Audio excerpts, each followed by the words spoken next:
Sobat Hijau, selamat sore. Hari ini kita akan bahas yang nggak biasanya di ngabuburit di hutan. Karena kita akan membahas soal mitos pendakian. Makanya Sobat Hijau, temenin TJ ya. Takut?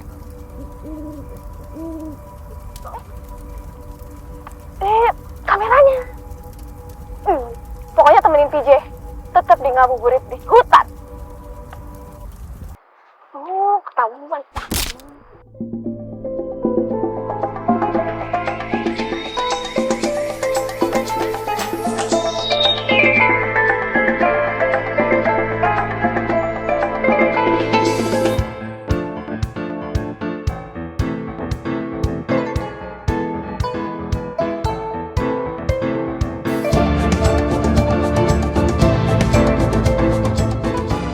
Sobat Hijau, seperti yang tadi TJ bilang, hari ini ngabuburit di hutannya tuh beda daripada yang lain, karena kita akan membahas tentang mitos di pendakian.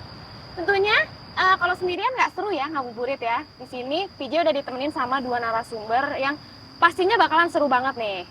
Di sini sudah ada Mbak Uki Wardoyo. Halo Sobat Hijau. Ya, Mbak Uki Wardoyo ini pendaki gunung dan juga dia tuh wanita di balik The Slacker Hiker. Keren banget Mbak, aku mau appreciate dulu. Iya, terima kasih. Terus di sini juga sudah ada Mbak Tri. Mbak Tri ini dari PJLKK, Pemanfaatan Jasa Lingkungan Kawasan Konservasi. Selamat sore Mbak Tri. Selamat sore, halo Sobat Hijau semuanya. Terima kasih ya udah mau hadir di sini untuk nemenin kita ngabuburit nih barengan sama Sobat Hijau. Nah, tadi seperti di depan kan PJ udah bilang nih kita akan bahas soal mitos pendakian. Aku mau tanya dulu nih ke Mbak Uki yang kayaknya nggak naik gunung malah ya. Dibilang malah jarang di rumah kali ya, naik gunung terus ya. Ya di rumah kalau ngantuk. Kalau ngantuk, kalau tidur. Ya. Mbak Uki sejak kapan nih suka mendaki gunung? Kalau mendaki gunung sih sebenarnya awalnya itu coba-coba kayak biasa ya kan. Orang-orang itu kan karena ajakan temen itu udah hal umum lah. Nah, waktu itu memang ceritanya aku ini lagi KKN di lereng Gunung Lawu. Di lereng Gunung Lawu. Lereng Gunung Jadi Lawu. Gunung Lawu itu berada di perbatasan Jawa Tengah dan Jawa Timur. Oke. Nah di situ diajakin nih sama teman-teman KKN, ayo coba naik gunung gitu kan.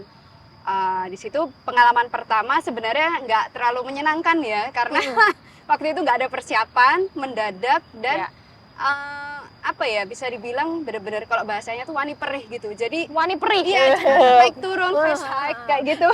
Iya. Jadi itu memang kalau dibilang kurang menikmati waktu itu. Jadi sempat memang mengalami sakit juga, maksudnya kayak muntah gitu kan. Jalannya juga nggak terlalu bagus. Terus pada akhirnya nggak sampai ke puncak dan di situ sempat nggak naik gunung setahun lebih gitu. Trauma kali ya? Iya, trauma. Karena Cuman terus di tahun berikutnya ketika lulus diajakin sama temen yang lain lagi dan memang dia lebih berpengalaman lah. Di situ baru kita di treatment yang bener. Oh, kalau naik gunung tuh ada persiapannya, jalannya nggak harus terlalu cepat. nggak sembarangan ya? Iya, nggak sembarangan. Nah, waktu itu udah ternyata oh gini toh caranya naik gunung yang benar gitu. Jadi dari situ baru nih mulai penasaran karena kalau gunung-gunung di Jawa Tengah itu kan bisa lihat gunung-gunung yang lain tuh deket tuh. Misal kalau kita lagi naik Merbabu, kita bisa lihat Merapi itu dekat. Kita naik gunung mana deket. Nah, di situ baru muncul rasa penasaran untuk mengunjungi gunung-gunung yang lain. Seperti itu sih. Makanya sampai sekarang ya? Iya. Uki ya? Kalau sampai sekarang Hebat loh. sih. Maksudnya soalnya aku kayak jarang, karena kan kalau apalagi cewek ya, karena kan itu kan pasti banyak tantangannya. Tapi aku ini banget. Mudah-mudahan aku nanti bisa ya diajarin ya. Harus sih naik cobain. gunung ya. Kalau mau belajar naik gunung bisa lihat di The Slacker Hiker juga. The Slacker Hiker tuh, langsung Sobat Hijau langsung lihat tuh di The Slacker Hiker. Ini aku mau tanya nih untuk Mbak Tri. Mbak, sekarang kan gunung tuh udah jadi alternatif wisata. Nah, salah satunya tuh pendakian. Gimana nih kalau dari KLHK melihat tren ini? Ya, jadi kalau dari Kementerian Lingkungan Hidup dan Kehutanan, gunung ini kan menjadi bagian dari suatu kawasan konservasi dan juga menjadi bagian dari hutan lainnya yang di bawah pengelolaan Kementerian Lingkungan Hidup dan Kehutanan. Ya. Nah, animo masyarakat terutama generasi muda untuk naik gunung ya kami sambut dengan gembira gitu. Karena ini kan menjadi salah satu jasa lingkungan yang dihasilkan oleh suatu ekosistem yang bisa dinikmati oleh masyarakat. Jadi memang diperbolehkan dan undang-undang kami juga sudah ada pengaturannya tentang wisata naik gunung gitu. Justru disambut dengan ini ya, dengan baik ya, karena Iya. kan memang gunung salah satu yang dikelola juga ya Iya, dari betul. KLHK. Mbak Uki, sekarang ini kan kayaknya pendakian tuh udah lagi apa ya, lagi hype banget, apalagi karena udah masuk ke medsos segala macam. Menurut Mbak Uki ini ada nggak sih plus minusnya kalau yang dirasain sama Mbak Uki? Ya kalau sekarang itu kan orang itu suka ada kayak kata-kata yang naik gunung demi konten. Iya, betul Iya sekali.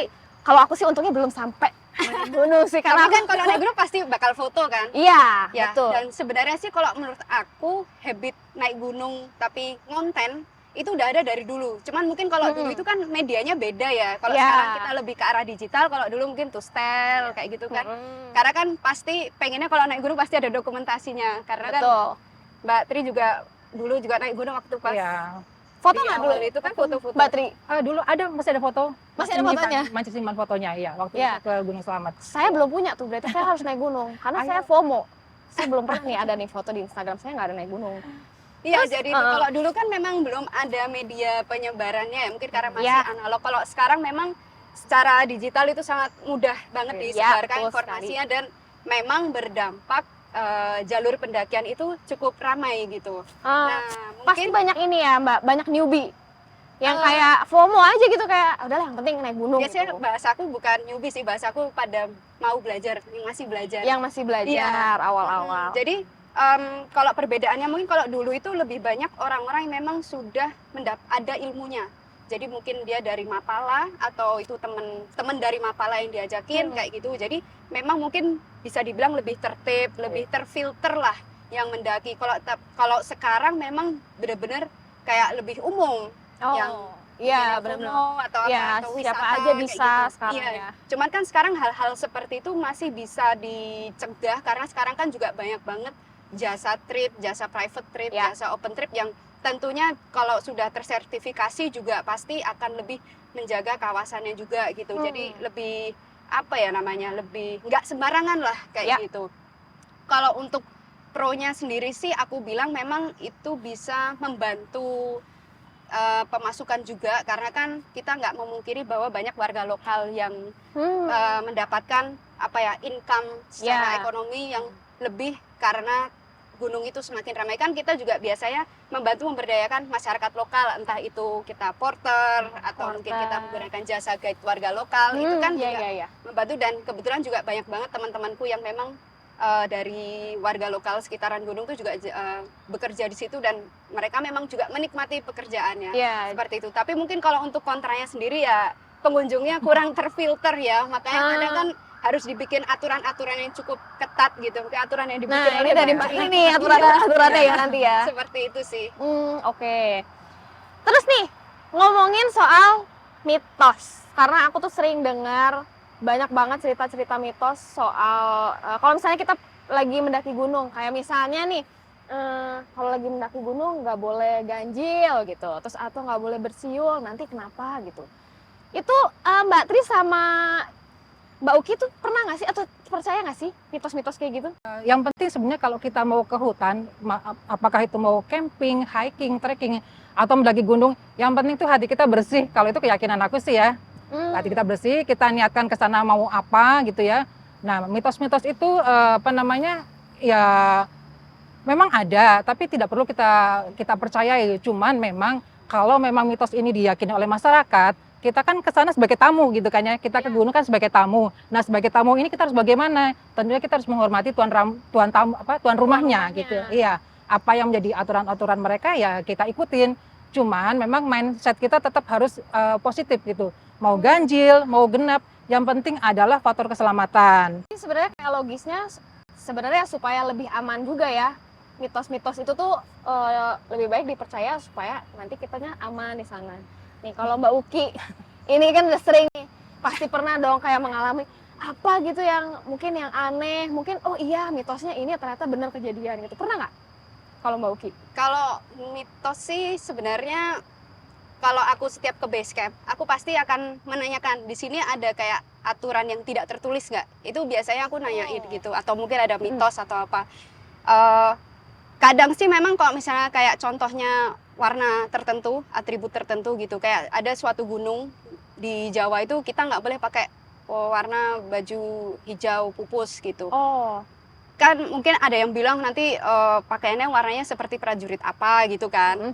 Tapi kalau aku sendiri berpikir secara logika aja gitu. Jadi kalau kayak warna pakaian hijau itu takutnya kalau misalnya nih kita ada kejadian apa, itu warnanya tuh nyaru dengan tanaman, dengan pohon, dengan apa nanti malah susah ya kalau Ya. misalnya mau ada evakuasi atau apa dicarinya Ya. susah. Betul, itu. Terus kemudian ganjil. Kalau dibilang ganjil sih, malah justru sebenarnya dianjurkan tuh bertiga kalau di pendakian. Oh, gitu? Biasanya ada aturan gitu juga, minimal bertiga kayak gitu. Karena kalau misalnya bertiga itu secara apa ya, secara keamanannya itu adalah kalau misalnya yang satu ada yang drop, itu yang kedua nemenin, yang satu bisa turun untuk laporan seperti itu. Oh iya. Atau mencari bantuan. Jadi yang itu satu nggak sendirian ya, tetap ada temennya yang satu cari pertolongan. Jadi tetap terkontrol lah, tetap terawasi.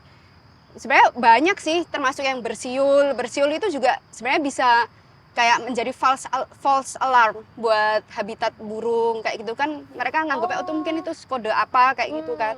Terus ada juga kalau yang ada jalak juga yang nyamperin terus katanya nunjukin jalan. Padahal sebenarnya itu kalau aku pernah beberapa kali disamperin jalak yang katanya nunjukin jalan itu sebenarnya mereka minta makan. Oh, berarti Iya. bukan ini ya, itu kayaknya cuma mitos aja. Ternyata dia memang cari makan gitu ya. Iya, kayak kan kadang kita sambil ngemil atau apa dia minta remahannya Dia gitu. datang karena ada makanan ya Iya, sebenarnya. mereka ya. biasanya gitu. Jadi cuman kayak ngikut-ngikut hal-hal seperti itu sih. Jadi sebenarnya mitos itu kalau menurut aku memang dibangun sebagai cerita yang menarik ya. Bagiku mitos itu memang sama seperti Mbak Ratri. Jadi tidak untuk dipercayai, tidak untuk ditakuti, tapi ya memang kita sebagai tamu ke sana jadi ya kita hormatin aja kayak gitu. Maksudnya Ya. bukan dihormatin sih, tapi kita ikutin aja lah kayak gitu. Oke, ya. Jadi yang kalau aku tangkap sebenarnya kayak mitos-mitos itu lebih ke supaya kita lebih menjaga sikap aja sih, lebih menjaga sikap. Terus jadi kita juga bisa menjaga lingkungan di saat kita lagi wisata pendakian gitu ya Mbak ya. Iya. Mbak Tri nih, Mbak Tri, apakah ada aturan dalam pendakian gunung yang dibuat oleh KLHK? Itu tuh punya sanksi tegas nggak? Kalau misalnya yang melanggar, ada yang melanggar pendakinya? Iya, baik. Jadi KLHK pada tahun 2019 mengeluarkan Standar Nasional Indonesia ya atau SNI 8748 tentang pengelolaan pendakian gunung, di mana proses pembuatan dari SNI tadi melibatkan tidak hanya dari KLHK saja, tapi dari dari akademisi, dari praktisi, bahkan dari masyarakat juga. Semua komponen tadi dilibatkan dalam penyusunan standar pengelolaan pendakian tadi. Nah, ini menjadi acuan. Harapannya sih bukan di hutan yang dikelola oleh Kementerian Lingkungan Hidup dan Kehutanan, tapi juga oleh gunung-gunung lain di Indonesia. Karena apa? Di SNI ini unsur-unsur yang terkait dengan pelestarian alam tuh udah lengkap sekali ada di sana gitu. Nah, kemudian kalau SN ini kan berlaku untuk secara nasional global gitu ya. Nah, kalau kemudian karena kami ini juga mengelola kawasan konservasi, kan ada taman-taman nasional ya Mbak Uki ya, yang sangat ramai dengan pendakian gunung. Nah, dari SN ini kemudian diterjemahkan pada tingkat pengelolaan itu menjadi SOP pendakian. Nah, di dalam SOP ini sudah diatur kalau pendaki-pendaki yang yang belum paham dengan konservasi, bagaimana cara menjaga alam, itu juga ada sanksi. Nah, contohnya gini. Sanksinya apa tuh Mbak? Ya, mungkin pernah dengar Mbak Uki juga ya. Jadi tahun kemarin tuh ada 52 pendaki yang di blacklist ya oleh Taman Nasional Gunung Rinjani karena mereka tidak membawa sampah turun dari atas gitu. Nah, blacklistnya adalah selama 2 tahun mereka tidak boleh mendaki Gunung Rinjani. Ya. Kemudian juga ada misalnya dia lebih ringan nih tindakan yang dilakukan, maka sanksinya juga akan lebih ringan. Jadi tergantung dari tingkat tingkat ketidakpatuhan mereka kepada pengelola gitu. Ada yang levelnya kan masih biasa saja, ada yang sedang, kemudian juga ada yang berat gitu. Nah, kemudian saya kan mengikuti berita itu ya, mungkin Mbak Uki juga ya. Kagetnya saya gini, ternyata banyak dari netizen yang malah keberatan kalau mereka dihukum hanya diberikan sanksi hanya 2 tahun tidak boleh menaiki Gunung Rinjani. mereka malah minta supaya selama 2 tahun ini juga mereka tidak boleh menaiki gunung apapun di Indonesia gitu. Karena Dan itu- takutnya perilakunya masih sama ya Mbak iya, ya. betul. Takutnya di Iya. gunung lain juga masih sama, sampahnya ditinggal di atas Iya, gitu kali ya. betul. Takutnya tidak ada efek jerah buat mereka atau malah apa namanya ya jangan sampai sanksi tindakan mereka ini kemudian ditiru oleh pendaki lain gitu. Betul. Nah ini untuk sobat hijau juga nih, kalau misalnya yang naik gunung, kalian kan dari bawah ke atas pasti bawa perbekalan. Pasti nanti ada tuh sisa-sisa sampah. Itu tuh jangan ditinggal di sana. Kalian datang ke sana bersih, pulang harus bersih juga. Ini pertanyaan untuk Mbak Uki dan Mbak Tri. Apa aja nih yang harus diperhatiin oleh pendaki gunung? Mengingat ini kan wisatanya bukan wisata biasa ya, alias ekstrim. Apalagi kalau menurut aku, ini sih ekstrim gitu. Ada nggak nih, apa nih yang harus diperhatiin nih? Mungkin dari Mbak Uki dulu. Kalau aku sendiri membaginya menjadi 4 ya, physically, spiritually, mentally, sama emotionally. Jadi kalau physically udah jelas kita harus fisik yang Kuat. bagus ya. Sebenarnya nggak perlu kuat sih, tapi yang bagus. penting olahraga. Oh, Olahraga gitu, biar karena- nggak ngap. Iya, benar. Karena kalau misalnya udah ngap, itu biasanya jadi mau menikmati suasana itu Jadi jadi nggak bisa ya? nggak bisa karena udah capek Ah, gitu. Tapi kalau kita udah olahraga dan udah latihan fisik, itu tentunya akan sangat berpengaruh ya. Karena aku kan juga ngalamin naik gunung tuh dari yang nggak olahraga sama sekali sampai sedikit olahraga dan rajin olahraga. Nah itu ternyata benar-benar Perbedaannya? berpengaruh gitu. Jadi olahraga itu ternyata sedikit apapun, seringan apapun, itu ternyata tetap berpengaruh ke performa ketika mendaki gunung gitu. Dan ketika fisik bagus ya kita bisa lebih menikmati perjalanan. Lebih Itu yang pertama. enjoy. Iya. Kalau yang kedua, kalau secara spiritually sih, aku lebih ke arah kayak apa ya? Ketika kita melihat keindahan alam itu kayak ada rasa apa ya, tadabbur alam. Jadi kayak kita kayak bisa lebih menikmati gimana ya, betapa indahnya ciptaan sang penguasa gitu. Di situ kayak kita lebih bersyukur, kayak bisa mengucap rasa syukur, wah indah sekali dan segala macam. Jadi kayak semacam lebih mendekatkan gitu, mendekatkan diri gitu. Kemudian yang ketiga adalah mentally. Kalau mentally itu lebih ke arah memang tentang bagaimana kita akan menghadapi alam, menghadapi cuaca, menghadapi jalur yang mendaki, dan juga termasuk menghadapi teman-teman sesama tim. Oh Ya. karena biasanya kalau misalnya lagi di saat apa ya kesusahan itu pasti sifat aslinya tuh akan muncul. Nah itu dia. Jadi yang tadinya biasanya diem ternyata pas naik gunung ngomel gini gitu ya. Ya, itu maksudnya. Jadi kalau mental itu memang selain kita gimana kita di gunungnya, itu ternyata juga bagaimana kita menghadapi teman gitu. Karena memang biasanya ada yang kelihatan sifat aslinya dan bagaimana kita bisa lebih sabar dan persiapan mental kayak gitu. Kemudian kalau keempat, emotionally sih aku lebih ke arah bonding ya, bonding ke sesama teman mendaki. Itu memang secara emosional biasanya akan lebih bonding dan lebih akrab ketika sudah turun. Itu sih persiapannya seperti itu. Persiapannya lumayan ini ya, banyak ya. Dan yang paling penting mental tuh, kalau aku tuh kayaknya yang susah di mental tuh. Kalau dari Mbak Tri, apa aja nih yang harus diperhatiin nih oleh pendaki gunung? Dari aku tadi sudah dijelaskan ya sama Mbak Uki ya. Aku sepakat ya dengan 4 hal tadi. Tambahan dari aku kalau kita mau mendaki gunung, kita tentunya harus berpakaian yang sesuai dengan gunung yang akan kita tuju. Jadi pertama tadi kita membekali dulu dengan pengetahuan bagaimana cuaca di sana. Tadi Mbak Uki sudah menjelaskan juga. Kemudian medan yang akan kita hadapi seperti apa. Kemudian apakah musim kemarau ataukah musim penghujan gitu kan. Nah ini akan menentukan outfit yang akan kita pakai. Sepatunya juga harus sesuai. Jangan dong pakai high heels ya ke pendaki. Atau jangan sampai pakai sandal gunung. Itu tidak diperbolehkan. Nanti takutnya kepleset atau dan sebagainya. Licin Jadi takutnya ya. harus yang aman di kaki. Kemudian dari sisi baju, jangan pakai tank top, jangan pakai celana pendek gitu kan ya. Itu mau ke pantai Iya, Mbak? mau ke pantai. Sebaiknya sih ya kalau pakai celana pendek pakai dalaman lagi, kan sekarang sudah banyak legging-leggingnya sudah ada teknologi untuk menghangatkan gitu ya. Jadi kalau kita mau naik gunung ya lihatlah gunungnya itu di sana cuacanya seperti apa supaya outfit kita juga menyesuaikan gitu.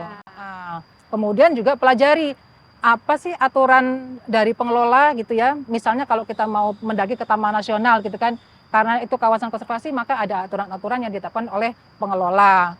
Seperti contohnya berapa kuota pendakian di sana gitu. Jangan sampai kita mau mendaki di hari ini tanggal sekian gitu ya, ternyata kuotanya sudah habis, itu juga jangan sampai. Kemudian dari pengelola kan juga menyarankan supaya fisik harus sehat, dan itu harus dibuktikan dengan surat keterangan dari dokter. Harus gitu. ada surat dokter. Harus ya. Kemudian usia juga. Usia untuk pendakian itu disarankan itu usia 17 tahun. Apalagi untuk gunung-gunung yang ekstrim gitu ya, itu wajib harus 17 tahun ke atas gitu. Yang usianya di bawah 17 tahun itu harus ada surat keterangan dari orang tua, surat pernyataan bahwa kalau nanti terjadi sesuatu dengan anak tersebut, maka itu akan menjadi tanggung jawab dari seorang tua gitu. Ya. Nah, teman-teman jangan lupa ya, kalau kita mendaki gunung, satu, hormati adat istiadat setempat, norma-norma yang berlaku di masyarakat, kemudian patuhi aturan dari pengelola pendakian, dan hormati alam. Karena kalau kita menghormati alam, maka alam pun akan menjaga kita. Nah, kemudian ada beberapa hal yang ingin aku sampaikan juga gitu ya ke teman-teman. Satu, jangan mengambil apapun kecuali gambar. Yang kedua, jangan meninggalkan apapun kecuali jejak. Dan yang ketiga adalah jangan membunuh apapun kecuali waktu. Dan ada satu hal yang pengen aku sampaikan ke teman-teman gitu ya, juga Kak PJ dan Kak Uki. Jadi kalau kita mendaki, jangan ngasih makan satwa. Karena apa? Sebenarnya satwa di hutan ini kan sudah dibekali sama Sang Pencipta itu seperti naluri untuk berburu. Nah, kalau kita ngasih makan, secara tidak langsung, secara tidak sadar, kita tuh sedang menurunkan kemampuan berburu mereka.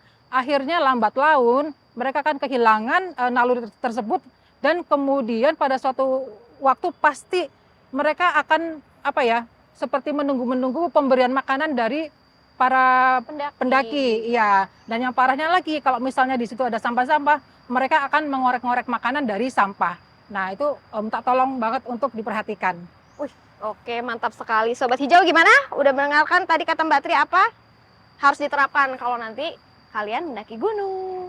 Nah, gimana Sobat Hijau? Seru banget hari ini ngobrolin soal pendakian gunung, soal mitos-mitosnya. Ini bikin PJ makin pengen naik gunung. Tapi tentunya kayaknya harus ditemenin nih sama Mbak Uki atau Mbak Tri ya. Soalnya aku belum cukup nih. Karena harus ada persiapan mental, fisik. Terus kita juga harus tahu nanti peraturannya apa aja tuh di tempat yang mau kita daki gitu.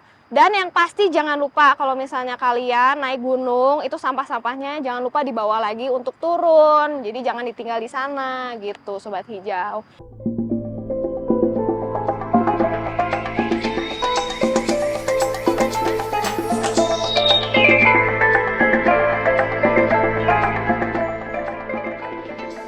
Terima kasih untuk Mbak Uki dan Mbak Tri udah nemenin ngabuburit nih kita dan Sobat Hijau. Mudah-mudahan bisa ketemu di gunung nanti.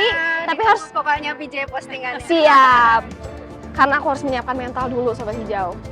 Ini udah mau buka kayaknya. Mendingan kita sambil masak boleh nggak? Ini kayaknya udah persiapan nih biar nanti PJ bisa bertahan di gunung ya Sobat Hijau. Boleh, ini aku kamu request apa ini? Apa adanya apa? Aku apa aja aku makan. Mie ayam, bakso. Boleh. Sobat Hijau jangan lupa nonton episode Ngabuburit di Hutan selanjutnya. Bye-bye. PJ mau ini dulu siapin buat buka ya. Bye-bye. Ayo Mbak, kamu bawa aja nih.